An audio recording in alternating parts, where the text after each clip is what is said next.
नमस्कार दोस्तों आज हम बात करेंगे एक फेस क्रीम के बारे में। जी हाँ, फेस क्रीम जो कि आप शायद बचपन से लगा रहे होंगे या बचपन से थोड़ा सा बड़े होते ही, जब 10-12 साल 15 साल की उम्र होती है तब से ही हम किसी ना किसी प्रकार की क्रीम लगाना शुरू कर देते हैं अपने चेहरे पर, बिना ये जाने कि वो क्रीम हमें फ़ायदा पहुंचा रही है या हमें नुकसान पहुंचा रही है। हमारी त्वचा के लिए वो क्रीम कितनी फ़ायदेमंद है, उसके कितने फ़ायदे हैं, कितने नुकसान हैं, उसमें कौन सी सामग्री, उसका केमिकल कंपोजिशन क्या है, इंग्रेडिएंट्स उसमें कौन से डले हैं। और आजकल जो एक नया बड़ा भयंकर फैशन चल पड़ा है, नेचुरल प्रोडक्ट्स, आयुर्वेदिक प्रोडक्ट्स। और आप देखो पिछले 8-10 सालों में आयुर्वेद के नाम पर और नेचुरोपैथी के नाम पर, नेचुरल प्रोडक्ट्स के नाम पर, हर्बल प्रोडक्ट्स के नाम पर कितनी धांधली चल रही है, बाप रे बाप। मतलब घबराहट पैदा करने वाली धांधली चल रही है मार्केट में, जिससे आप अवगत नहीं है बिल्कुल भी। और आप उस मार्केटिंग के, धांधली के और जो आयुर्वेद और हर्बल और नेचर के नाम पर, इन फैंसी नामों के आधार पर आपको बेवकूफ़ बनाया जा रहा है, आपको ठगा जा रहा है, ठीक है। लेकिन आपको नहीं पता चल रहा है, इसलिए आप ठगा हुआ महसूस नहीं करते हैं। आप हज़ारों रुपए कॉस्मेटिक प्रोडक्ट्स में व्यर्थ कर देते हैं। आपको लगता है आप निवेश कर रहे हैं, लेकिन असल में मैं व्यर्थ क्यों बोल रहा हूँ, क्योंकि जिस मंशा के साथ आप उन उत्पादों को खरीद रहे हैं, जिन फायदों के लिए खरीद रहे हैं, वो फायदे तो वो आपको दे ही नहीं रहे। तो फिर मतलब क्या है? तो फिर मैं यही बोलूँगा ना कि आप बेवकूफ़ बन रहे हैं, आप उनकी धांधली का, मार्केटिंग का, पीआर का शिकार हो रहे हैं, राइट। तो दोस्तों, कुछ बहुत ही कम वाकई में ऐसे उत्पाद हैं, कॉस्मेटिक्स हैं, जो वाकई में आपको नुकसान नहीं पहुंचा रहे हैं और वाकई में थोड़ा बहुत फ़ायदा या थोड़ा ज़्यादा फ़ायदा पहुंचा रहे हैं।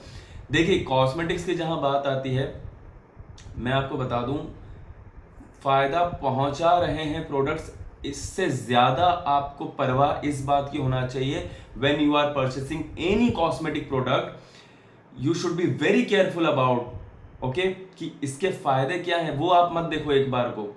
आपके लिए ज्यादा जरूरी है कि ये क्या नुकसान कर रहे हैं, ये जानना। क्योंकि जो नुकसान वो करते हैं ना, वो बहुत लॉन्ग लास्टिंग होते हैं। उनकी उम्र उन क्षणिक फायदों से या कुछ दिनों तक बने रहने वाले फायदों से बहुत ज़्यादा होती है, क्योंकि नेगेटिव इम्पैक्ट किसी भी चीज़ का दोस्तों, वो अंदर तक इंजेक्ट हो जाता है और वो सदा बना रहता है। और फायदे तो केवल तब तक रहते हैं जब तक हम उस चीज़ का उपयोग कर रहे हैं। इसलिए मैं कह रहा हूँ कि फायदों से ज़्यादा ज़रूरी ये है कॉस्मेटिक्स के साथ खास तौर से, कि वो क्या नुकसान पहुंचा रहे हैं, पहले वो जानिए। उनमें कितने कितने इंग्रेडिएंट हैं, कितने केमिकल हैं। देखिए, केमिकल बेस्ड प्रोडक्ट खराब नहीं होते। मैं ऐसा नहीं कह रहा हूँ कि अगर किसी प्रोडक्ट में केमिकल है तो वो खराब है। बात ये होती है कि केमिकल कई प्रकार के होते हैं दोस्तों। एक होते हैं हार्मलेस केमिकल्स, जो आपको नुकसान नहीं करते, good chemicals, which are called good chemicals for cosmetics, right. एक होते हैं हार्मफुल केमिकल्स, जो आपको नुकसान पहुंचाते हैं, आपकी त्वचा को खराब करते हैं, यहाँ तक कि आपको भयंकर बीमारियां भी हो सकती हैं त्वचा से संबंधित। कई प्रकार के कैंसर भी हो सकते हैं, स्किन कैंसर, और कई प्रकार के दूसरे स्किन डिसऑर्डर्स हो सकते हैं, रैशेस हो सकते हैं, इचिंग की समस्याएं हो सकती हैं। लॉन्ग टर्म में 10 साल बाद, 20 साल बाद आपको हो सकता है पता भी ना चले कि ये जो मुझे स्किन प्रॉब्लम हो रही है, ये किस प्रोडक्ट की वजह से हो रही है। हो सकता है वो प्रोडक्ट आपने आज से 10 साल 5 साल पहले यूज़ किया हो, 4 साल पहले यूज़ किया हो, पिछले साल यूज़ किया हो, आपने यूज़ किया, आपने बदल भी दिया, मान लो आप भूल भी गए, लेकिन उसके जो केमिकल्स आपने अपने शरीर में आपकी त्वचा के माध्यम से डाले हैं ना, वो केमिकल आपको नहीं भूलेगा, वो आपको छोड़ेगा नहीं इतनी आसानी से। वो तब तक नहीं छोड़ेगा जब तक वो उसका पूरा असर ना दिखा दे। इसलिए भैया मेरे भारतवासियों, रिसर्च करना शुरू करो अपने स्तर पर। केवल हम जैसे सोशल मीडिया इन्फ्लुएंसर्स के ऊपर आधारित मत रहिए, निर्भर मत रहिए। देखिए, मैं भी इन्फ्लुएंसर हूँ, मुझसे बहुत बड़े बड़े इन्फ्लुएंसर्स हैं, बहुत ज्ञानी लोग भी हैं और बहुत अज्ञानी इन्फ्लुएंसर्स भी हैं। सोशल मीडिया इन्फ्लुएंसर्स होने का ये मतलब नहीं है दोस्तों कि जितने भी सोशल मीडिया इन्फ्लुएंसर हैं वो आप तक सही जानकारी ही पहुंचाएंगे। देखिए, सोशल मीडिया इन्फ्लुएंसर आपके जैसे, मेरे जैसे, वो सब साधारण इंसान है, साधारण लोग हैं, और बेसिकली वो कंटेंट क्रिएटर हैं। वो अपना कंटेंट क्रिएट कर रहे हैं क्योंकि उन्हें पैसा कमाना है। वो भी पैसा कमा रहे हैं, ये भी उनका बिजनेस है, ये भी एक तरह की उनकी जॉब है। वो ऐसा करके दिन के अपने कुछ कीमती मिनट या घंटे देकर उसके लिए काम कर रहे हैं, ताकि उनको उनके व्यूज आ सकें, वो कुछ पैसा कमा सकें, फेमस हो सकें, या जो भी उनके उद्देश्य हों।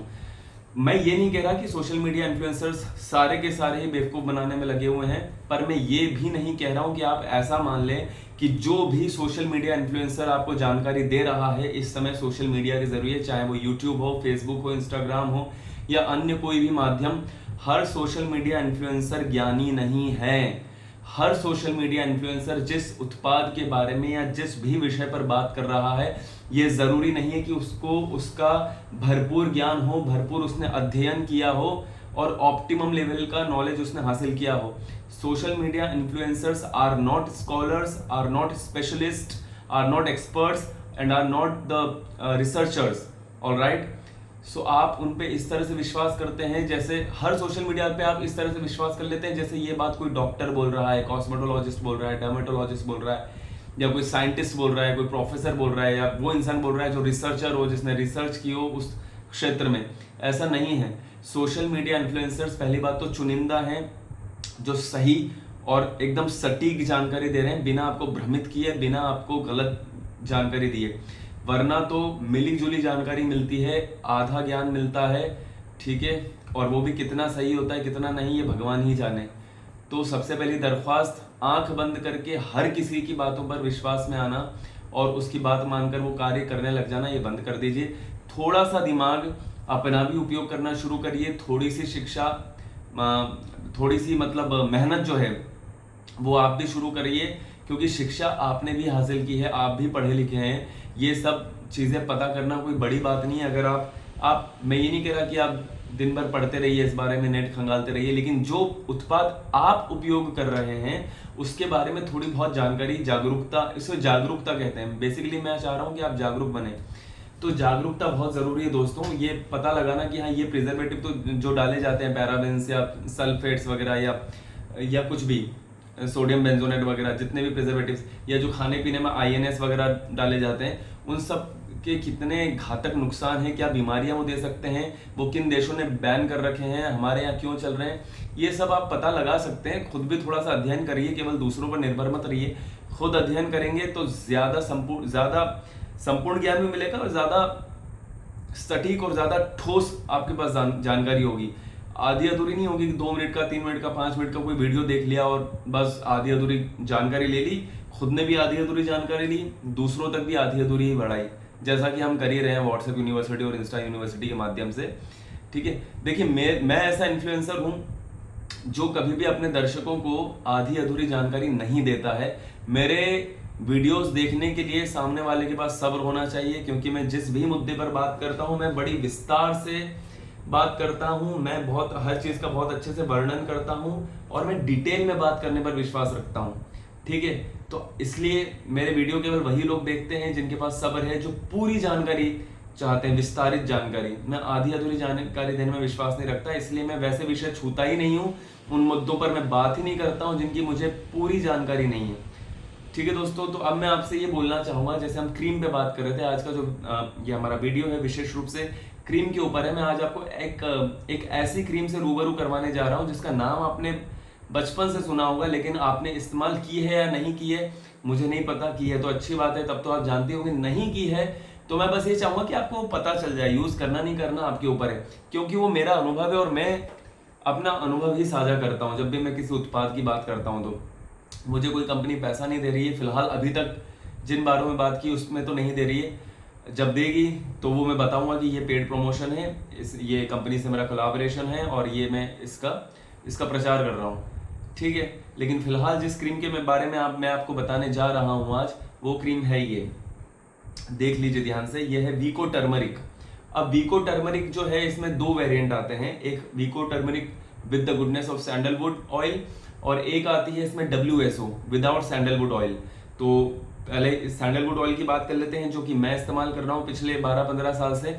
मैंने WSO भी इस्तेमाल की है शुरुआती दौर में, लेकिन फिर मुझे पता चला कि ये सैंडलवुड ऑयल वाली जो है ज़्यादा बेहतर है। क्यों? क्योंकि इसमें चंदन का तेल है और वो उन लोगों के लिए जिनकी तेलीय त्वचा है, ऑयली स्किन है, जिनकी त्वचा पर तेल वैसे ही रहता है बिना कुछ लगाए, और जब फिर वो ऑयल युक्त कोई भी चीज़ लगा लेंगे, क्रीम लगा लेंगे तो और भी ज़्यादा ऑयली दिखने की, स्टिकी दिखने की संभावना होती है।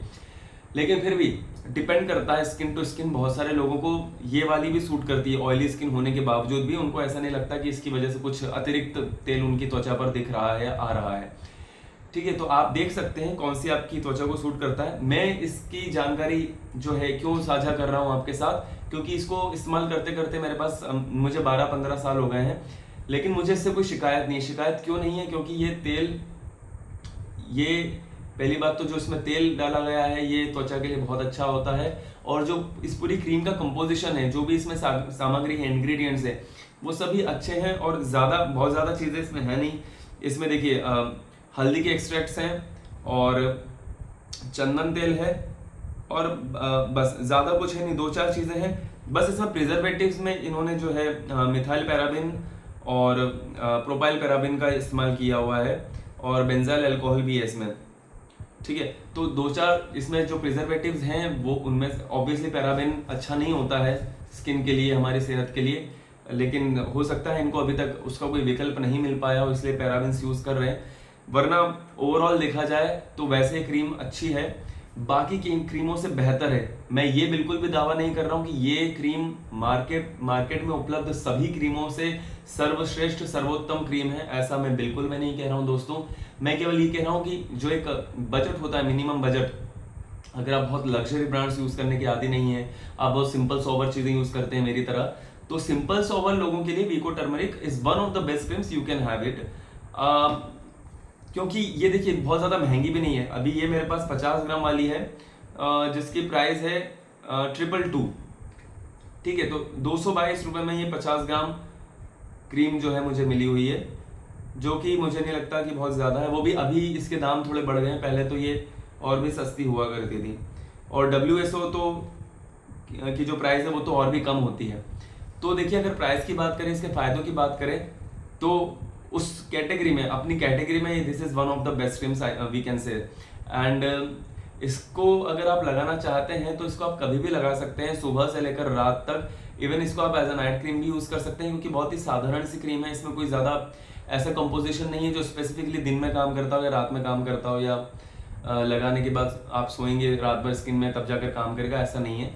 आप इसको मॉर्निंग में नहाने के बाद से लेकर दिन में कभी भी आप जब फेस वॉश करते हैं तब लगा सकते हैं, शाम को लगा सकते हैं, रात में लगा सकते हैं, आप कभी भी लगा सकते हैं। अगर आप किसी पार्टी वार्टी में, शादी वादी में जा रहे हैं, बाहर घूमने जा रहे हैं, आप इसको इवनिंग में लगाएंगे, रात में लगाएंगे, तो भी एक अच्छा सा ग्लो आपके चेहरे पर, एक स्मूथ सा एक टेक्सचर आपके चेहरे को देती है। फोटोग्राफ्स वगैरह भी अच्छे आते हैं इसको लगाने के बाद से। ये मैं अपने एक्सपीरियंस से बता रहा हूँ।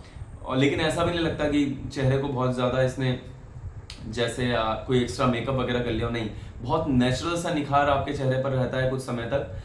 लेकिन एक बात है कि आप इसको धूप में लगा के नहीं जा सकते। धूप में लगा के नहीं जा सकते से मेरा मतलब है कि धूप में लगा के जाने के बाद आप ये उम्मीद नहीं कर सकते कि आपको सूरज से भी प्रोटेक्ट करे। जी, इसमें सन प्रोटेक्शन नाम की कोई चीज़ नहीं है, क्योंकि इसमें SPF नहीं है और इन्होंने ऐसा कोई उल्लेख भी नहीं किया है कि ये सन से बचाएगी, धूप से बचाएगी।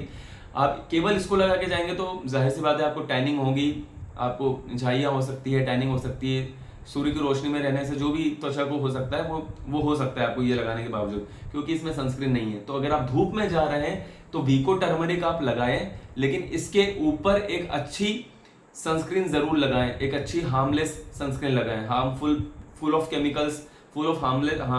हार्मफुल केमिकल्स वाली सनस्क्रीन ना लगाएं, केमिकल वाली भी लगा रहे हैं तो अच्छा कंपोजिशन हो, हार्मलेस केमिकल्स हो, गुड केमिकल्स से बनी हुई हो, या तो वो लगाएं, या फिर जिसका थोड़ा सा हर्बल कॉम्बिनेशन है, थोड़ा सा जिसमें नेचुरल इंग्रेडिएंट्स भी हैं, एलोवेरा वगैरह जैसे कोकोनट ऑयल वगैरह है, वो भी नेचुरल सनस्क्रीन की तरह काम करते हैं, तो वैसी कोई सनस्क्रीन आप लगा सकते हैं इसके ऊपर।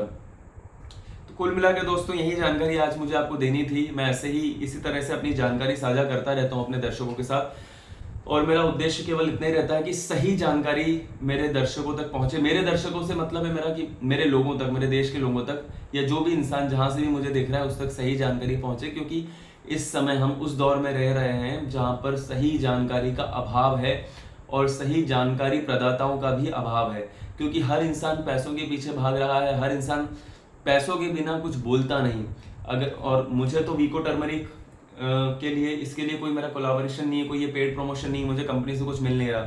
इसके पहले मैंने आपको एक च्यवनप्राश के बारे में बताया था, आयुर्वेदशाला के, वो भी मैंने आपको एक ऐसे ही जानकारी साझा की थी क्योंकि मेरा अनुभव है, मेरे अनुभव के आधार पे। और ये भी मैंने देखिए कितना लंबा समय मैंने आपको बताया, मैं 12 से 15 साल मुझे हो गए ये क्रीम यूज़ करते करते। तो इतने लंबे समय से मैंने इस क्रीम को परख रहा हूँ, देख रहा हूँ, लगा रहा हूँ, तब जाकर मुझे लगा कि अच्छा मैं इस क्रीम के बारे में आप लोगों को बता सकता हूँ, रेकमेंड कर सकता हूँ। ठीक है, आप इसको ट्राई करके देख सकते हैं, आप ट्राई करके देखिए। अगर आप पहले से ट्राई कर चुके हैं या करते हैं, आप लगाते हैं, तो कमेंट में बताइए कि आपका क्या अनुभव है विको टर्मरिक को लेकर। और अगर आप मेरे कहने से अगर ट्राई कर रहे हैं तो भी मुझे बताइएगा कि आपको ये क्रीम कैसी लगी।